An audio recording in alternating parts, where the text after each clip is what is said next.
domenica dalla TG Sicilia le principali notizie. Elezioni dei sindaci con i ballottaggi ad Agrigento, Ispica e Bronte. Urne aperte fino alle 23, si vota anche domani fino alle 15. Nel capoluogo alle 12 aveva votato il 9,6%, in calo rispetto al primo turno. Nello scandalo CEFPAS ora spuntano le proposte indecenti. Riccardo Gallo, il deputato regionale indagato, avrebbe avvicinato ragazze, reclutato da un suo fido collaboratore, per averle come accompagnatrici pagate dall'ente pubblico. La 3 giorni della festa di nozze di Dua Lipa conclusa a Bagheria con Elton John, balli e fuochi d'artificio. Una grande vetrina internazionale malgrado i titoli maligni della stampa inglese. Beneficio economico previsto oltre 250 milioni. Una domenica al mare per siciliani e turisti, anche se nei lidi i prezzi vanno su. Per l'ombrellone e 2 lettini la media è di 35-40 euro al giorno, ma da Ortigia a Marina di Ragusa sempre più ambite le spiagge libere. Falsi SMS che segnalano pagamenti mai effettuati. Si chiama smishing ed è la nuova frode informatica che utilizza messaggi di testo per rubare dati personali e bancari. Corse clandestine di cavalli a Catania, la polizia salva e dà un futuro diverso al puro sangue valentino. Tornano in libertà anche 2 Rottweiler tenuti al buio e incatenati.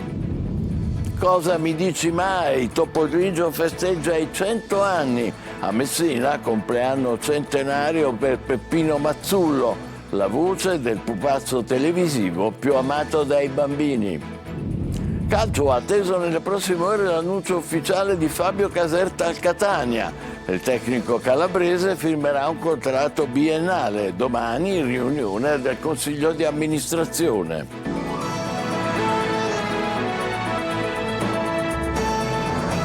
Bentrovati, sono 3 i comuni che tornano al voto oggi e domani per eleggere i sindaci in Sicilia, Agrigento, Ispica e Bronte.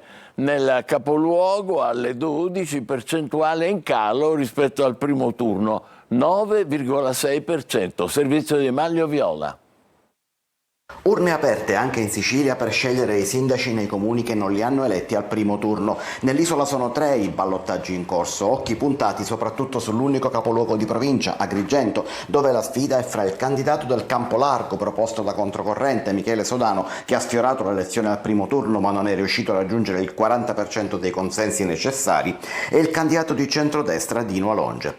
Proprio il centrodestra però si presenta spaccato, la divisione nata al primo turno quando Lega e DC avevano presentato Luigi Gentile insieme con Sud Chiama Nord di Cateno De Luca non è rientrata nei fatti e si porta dietro uno strascico politico che dovrà essere affrontato a livello regionale la prossima settimana, anche alla luce del risultato che maturerà.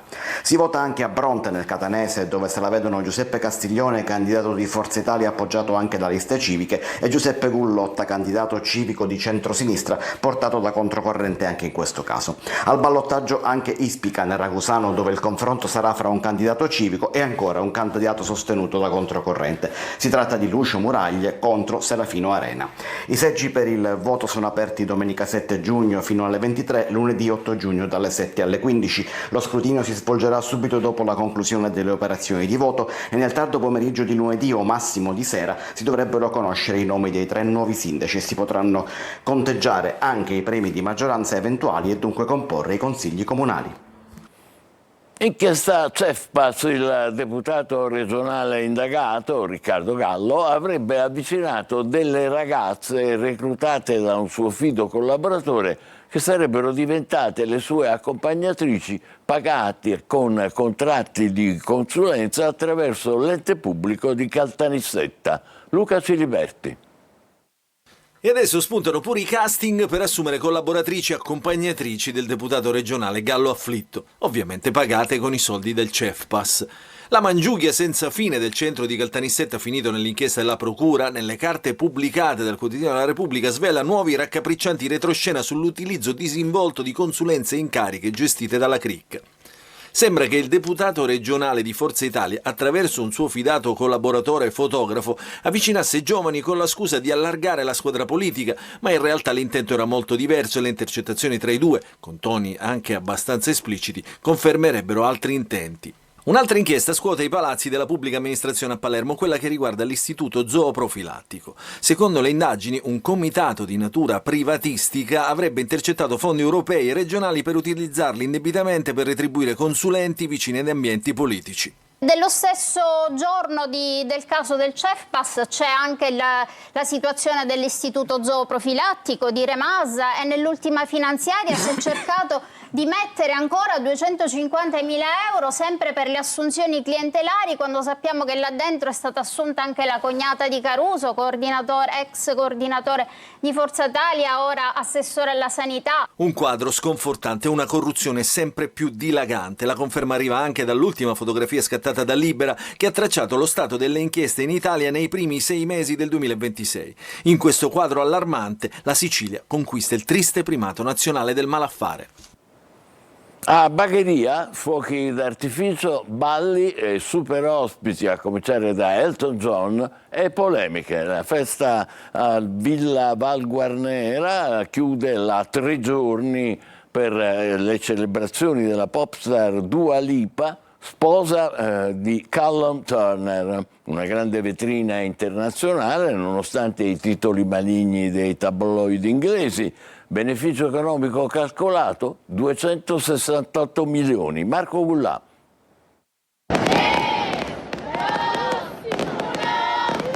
It's a little bit funny, this feeling inside. I fuochi d'artificio hanno chiuso la mega e blindatissima festa di Villa Val Guarnera a Bagheria. Dopo il matrimonio di Londra, Dua Lipa e Callum Turner si sono sposati anche a Villa Val Guarnera. Tra gli ospiti anche Elton John, che ha dedicato una canzone ai 2 novelli sposi. Festa sigillata, anche se chi abitava vicino alla struttura ha comunque sentito in parte le esibizioni di Dua Lipa.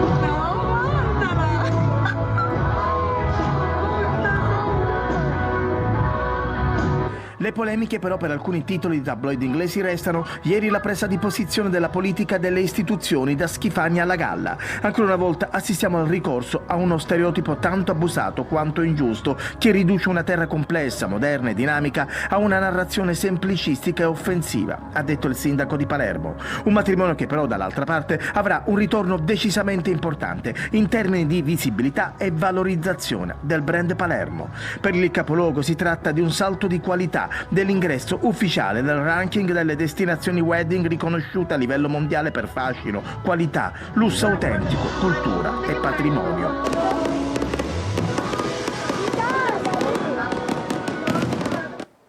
Il caldo è arrivato davvero e molti siciliani e turisti passano la domenica al mare. In diverse zone dell'isola sono superati i 30 gradi e nei prossimi giorni è previsto un ulteriore aumento delle temperature. Diamo un'occhiata oggi alla spiaggia di Fontane Bianche a Siracusa con Francesco Aloi. Il caldo inizia a farsi sentire sempre di più. Nonostante tutto c'è chi lo sfida, dando priorità alla tanto amata Tintarella. Siamo al mare, la stagione è iniziata e quindi sì, viva il sole, l'estate e la bronzatura. Davvero bellissimo, io vengo dalla Germania e vengo sempre qua per dell'estate. Nella prima domenica di giugno in Sicilia le spiagge sono affollate. Qui siamo a Fontane Bianche, ad una ventina di chilometri dal centro di Siracusa. Sul calendario non è ancora estate, anche se queste immagini dicono il contrario. Poi qua in Sicilia l'acqua è sempre bella, non si rinuncia mai al bagno. Siamo qua per la prima volta a Siracusa, tempo perfetto, mare perfetto, una favola. Anche la temperatura dell'acqua è sopra la media stagionale, al momento in Sicilia si aggira attorno ai 22 gradi. Così si approfitta per prendere una bella boccata di ossigeno in riva al mare e soprattutto tanto sole per una buona carica di vitamina D. Adesso che lei torna al nord, dal caldo sud, cosa troverà lì? La piscina. Ma attenzione, perché nei prossimi giorni si attende un nuovo anticiclone, il picco giovedì. Alta pressione dal vicino Atlantico andrà a interessare il Mediterraneo con graduale rialzo delle temperature nei valori massimi, sono possibili valori soprattutto nell'entroterra regionale fino a circa 32, 33, 34 gradi. E quindi la ricetta giusta per resistere al caldo potrebbe essere questa. Anche se andare al mare negli stabilimenti costa un po' più rispetto all'anno scorso. Per un ombrellone e 2 lettini la media è di 35-40 euro al giorno, ma nonostante i rincari la nostra regione si conferma fra le destinazioni balneari più accessibili, anche grazie alla vasta disponibilità di spiagge libere. Veronica Barbarino. Nel 2026 infatti tra ombrelloni, lettini e abbonamenti si registra un aumento del 4,3% rispetto all'anno precedente. Eppure la Sicilia rimane tra le mete più accessibili rispetto al resto d'Italia. Sulla costa ragusana, ad esempio, il rapporto qualità-prezzo resta competitivo. Per una postazione in prima fila si spendono in media circa 30 euro a fronte di un mare bandiera blu e servizi sempre più curati. Io tutta la vita Lido, amo la comodità di non dovermi portare nulla da casa, la comodità del lettino, servizio istolo come quando vuoi. E per chi vuole risparmiare non manca l'alternativa. Spiagge libere, ampie, con docce e servizi a poca distanza, ideali per tutta la famiglia. Noi veniamo da Militello in Val di Catania, il paese di Pippo Baudo. E niente, ci siamo organizzati perché appunto a venire qui in questa spiaggia libera, quindi ombrelloni, insomma, sedioline per avere tutte le comodità. Non siamo per il Lido. A volte ci sta il Lido, però siamo più per la spiaggia libera. Non resta quindi che scegliere la soluzione più adatta alle proprie esigenze e godersi il meritato relax. Buon mare a tutti. Attenti però allo smishing, la nuova frode informatica che corre sui cellulari. Attraverso un SMS l'utente viene informato di aver effettuato un pagamento, in realtà inesistente, anche di migliaia di euro, e gli viene detto che per bloccarlo deve urgentemente chiamare un numero oppure fornire i propri dati. E lì sta la fregatura. Emanuela Corsi. Falsi messaggi che segnalano pagamenti mai effettuati, nei quali l'utente viene invitato a chiamare numeri o cliccare link per bloccare l'operazione. Si chiama smishing ed è uno dei nuovi sistemi di frode informatica che utilizza messaggi di testo per rubare dati personali o bancari. Chi risponde a quel messaggio anche cliccando è caduto nella trappola e lì inizia la truffa. Nei messaggi i cybercriminali utilizzano come intestatari aziende paytech come Nexi, carte di credito o peggio ancora gli istituti bancari. Nessun corpo di polizia vi chiamerà, nessuna banca o finanziaria vi chiamerà, nessun ente pubblico vi chiamerà, quindi sappiate che dietro quel messaggio ci stanno dei truffatori. Cosa fare quando si rimane vittime di questi raggiri? Agire tempestivamente, quindi denunciare con immediatezza, con tempestività quanto subito agli uffici delle forze di polizia o rivolgendosi ai nostri centri operativi di sicurezza cibernetica della polizia postale, per darci la possibilità di bloccare il conto di destinazione dove sono andate a finire le somme furtivamente sottratte, e agire tramite anche strutture di cooperazione internazionale se i fondi sono andati all'estero. Bloccare il mittente e segnalare l'SMS come spam è utile, anche se non si è caduti nel raggiro, perché contribuisce a limitare la diffusione di questi tentativi. Altri reati. Dietro le corse clandestine di cavalli ci sono spesso decine e decine di stalle abusive disseminate nei quartieri popolari, anche a Catania. In questo caso, lo vedrete, la polizia ha salvato e ha dato un futuro diverso al cavallo Valentino e a 2 Rottweiler che erano tenuti al buio e incatenati. Lorena Dolci. Con l'inserimento del microchip da oggi lui è ufficialmente Valentino, un mezzo cavallo, figlio di un puro sangue e di un pony, età stimata 2 anni, passati in gran parte in questa stalla abusiva nel cuore di San Cristoforo, alle spalle di Via della Concordia. Dopo il sequestro da parte della polizia e i controlli dei veterinari dell'ASP avrà una vera e propria carta d'identità. Sta bene questo cavallo? Sì, sì.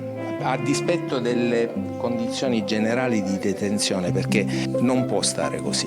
Dovrebbe stare con altri cavalli come lui. Anche con la capretta. Oggi procederemo al sequestro e lo affideremo a un'azienda specializzata che comunque se ne potrà prendere cura in modo adeguato e in spazi e luoghi adeguati. E questa è stata la stalla di Valentino, questo è il nome del cavallo, vedete 4 metri quadri, c'è solo quella finestrella, poca luce, soprattutto poco ricambio d'aria e muri con questa superficie molto ruvida in cui il cavallo rischia anche di farsi male. L'obiettivo della Polizia di Stato è quello di evitare che possano essere impiegati in corse clandestine e poi ovviamente che possano somministrare dei farmaci dopanti e quindi un comportamento maltrattante nei confronti dell'animale e di conseguenza che può portare anche alla morte. Cavalli frustati a sangue, dopati, costretti a correre sull'asfalto in condizioni di estremo stress, tra scooter strombazzanti, decine e decine le stalle abusive tra queste stradine strette. Ogni cosca ha una sua scuderia, un giro di scommesse. Le gare all'alba nei rettilini isolati sono soldi ma anche esibizione di potere. Questo è un calesse da corsa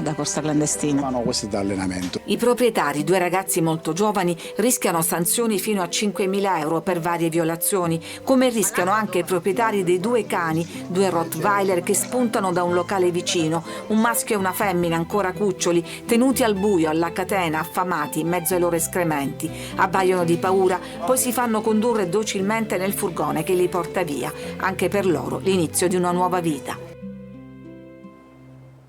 A San Cataldo, nel Nisseno, un 80enne ha sparato al figlio di 49 anni e lo ha ferito a una gamba al culmine di una lite. Esplosi i colpi di pistola attraverso la porta dell'abitazione, l'uomo, fortemente agitato, è stato accompagnato al pronto soccorso e subito dopo arrestato per tentato omicidio. È morto il 60enne di Marzamemi, nel Siracusano, che la sera di martedì scorso era stato colto da malore per aver assistito a una maxi rissa vicino alla sua attività commerciale.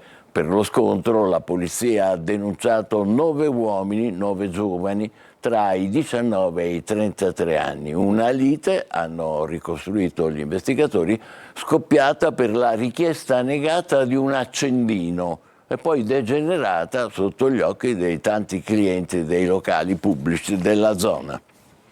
Nuove scoperte nella Valle dei Templi ad Agrigento, ripartiti gli scavi sul poggio di San Nicola con studenti e archeologi al lavoro. Davide Sardo. Dalle profondità della Valle dei Templi continuano ad emergere preziose testimonianze del passato. È ripartita la campagna di scavi nell'area dell'antico teatro ellenistico di Akragas, scoperto nel 2016 sul poggio di San Nicola e considerato una delle più importanti scoperte archeologiche degli ultimi anni. Circa 30 studenti provenienti da diversi atenei italiani sono impegnati nell'attività di ricerca sul campo insieme agli archeologi del Parco della Valle dei Templi, ai docenti e ai ricercatori dell'Ateneo Catanese e del Politecnico di Bari. Le indagini si concentrano in particolare nelle zone più alte e più basse del sito, dove gli studiosi stanno ricostruendo le diverse fasi di vita dell'area. Oltre al teatro stiamo scoprendo una serie di testimonianze di età romana, cristiana, tardo-antica e diciamo che il teatro è un elemento centrale di un palinsesto molto più ampio che va dal VI secolo a.C. con le prime testimonianze che troviamo nella parte bassa della cavea fino alle testimonianze di abbandono alla fine dell'VIII inizio IX nella parte alta. Il teatro si conferma il cuore di un grande complesso monumentale collegato all'antica agorà. Gli scavi stanno riportando alla luce tracce che attraversano oltre oltre 1000 anni di storia, dall'età greca fino al periodo tardo antico. Un lavoro che aiuterà a comprendere meglio lo sviluppo della città e a far luce sulla vita degli antichi abitanti di Akragas. Cosa mi dici mai? Avrete capito che parliamo di Topo Gigio, festa grande a Messina per i 100 anni di Peppino Mazzullo, voce storica del pupazzo più famoso e più amato dai bambini. Tonino De Mano. Ma cosa mi dici mai? La voce uguale, la risata identica, l'affetto pure. Peppino Mazzullo, messinese, storica voce di Topo Gigio, dal 1961 ha festeggiato il traguardo dei 100 anni. Lo ha fatto con la simpatia ed il sorriso di sempre, circondato dalla sua gente, nel suo storico palazzo di Santo Stefano di Briga, dove è nato e al quale è sempre rimasto profondamente legato. Ma lascia andare, non drammatizzare, ma strapazzami Dio. Simbolo dell'infanzia e della televisione italiana, con il suo tono di voce accompagnato dai movimenti del famoso pupazzo, ha unito generazioni diverse, strappando applausi e risate a crepapelle. Il sabato del villaggio di Peppino è stato allietato dai tanti presenti, dagli amici di sempre, dall'attore Leo Valli, attuale voce di Topo Gigio, e dal cantautore Franco Fasano. Ricco il buffet, con salumi, formaggi e pane, realizzato con grani particolari della vallata, immancabile la torta, in onore del centenario. Peppino, personaggio che grandi e piccoli conoscono e riconoscono, grazie soprattutto alla celebre frase Cosa mi dici mai? Sì, Peppino, sei centenario. Ed allora? Tanti auguri Peppino. È il momento della nostra pausa, tra poco per il calcio, l'attesa a Catania per l'ufficialità del nuovo allenatore e per la pallanuoto la vittoria dell'Orizzonte Catania. Vi aspetto, state con noi.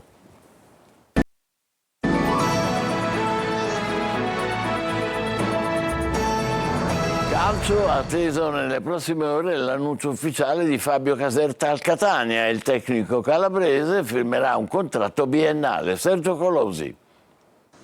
Sarà un lunedì intenso l'annuncio dopo riflessioni e confronti. Torna Grella in città, si riunisce il consiglio di amministrazione con i soci pronti ad approvare il programma e si attende l'ufficializzazione di Fabio Caserta sulla panchina del Catania. Scelto per le caratteristiche tecniche e personali, conosce l'ambiente con oltre 100 partite in maglia rossa-azzurra tra Serie A e B. Porta esperienza, 2 promozioni in cadetteria con Juve Stabia e Perugia e la recente salvezza dell'Empoli. Ed è di prospettiva per un club per nulla scalfito nelle intenzioni dal secondo fallimento nei play-off. 2 anni di contratto con opzione per il terzo. Il ciclo è pronto a partire. L'altro punto fermo è il direttore sportivo Fortunato Varrà, che saluta Napoli con un bagaglio ricco di sogni e ambizioni. Varrà conosce bene Caserta. I due hanno lavorato insieme a Benevento. Battuta la concorrenza di De Giorgio, Tomei e Turati. Il modulo è 4-3-3 con un regista in mediana e un obiettivo scontato sul mercato: ringiovanire l'organico condizionato da numerosi infortuni. La differenza poi nelle motivazioni, e il duo Varrà-Caserta dimostra di averne già tante. Pallanuoto femminile, l'Orizzonte Catania batte Rapallo 16-9 e si aggiudica gara 1 dei playoff scudetto. Prova corale per le campionesse d'Italia in carica. Tonino De Mano. Nelle occasioni che contano, l'orizzonte c'è. Il 7 catanese batte Rapallo 16-9 e conquista gara 1 delle semifinali playoff scudetto in un palanesima come al solito gremito e festante. Prestazione corale per le campionesse d'Italia che mettono subito le cose in chiaro con una partenza fulminea ed un primo parziale da applausi chiuso con un perentorio 3-0.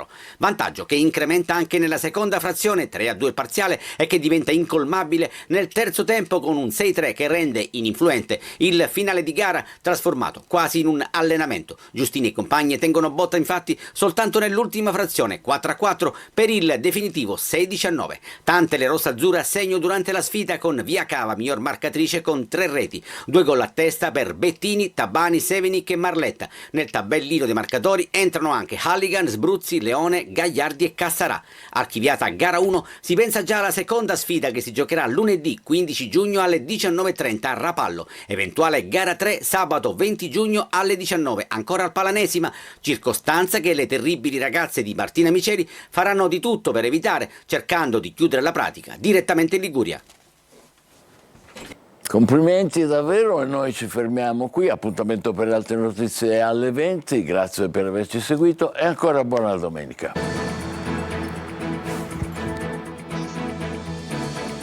Entra nel mondo dell'informazione con l'app Sicilia Web. Resta sempre aggiornato con le news e le live in diretta.